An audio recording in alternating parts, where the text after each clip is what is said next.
When we roll, do we still keep the original entry price and keep updating our stop loss exits as we move up? So, of course, number one, I want to make sure that you understand, like, I'm only trading my plan. I can't trade your plan. You're going to have to come up with whatever that plan is that fits your personality and your portfolio. When we roll, do we still keep the original entry price? Well, of course, you can't change the entry price, right? Keep updating the stop loss as you move up. So for plan M, right? Anytime that I can roll for a credit, I'm looking to roll for a credit.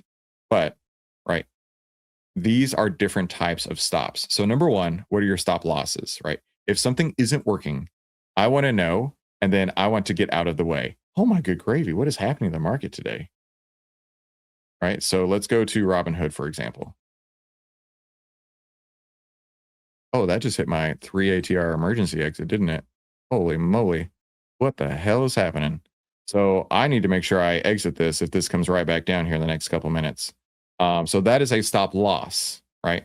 You've got stop losses.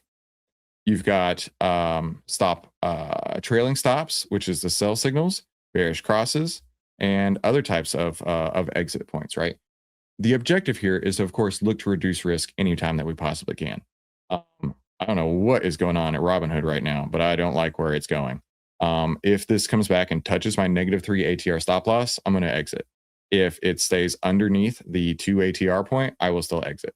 Either way, most likely got to exit today because this is not looking good.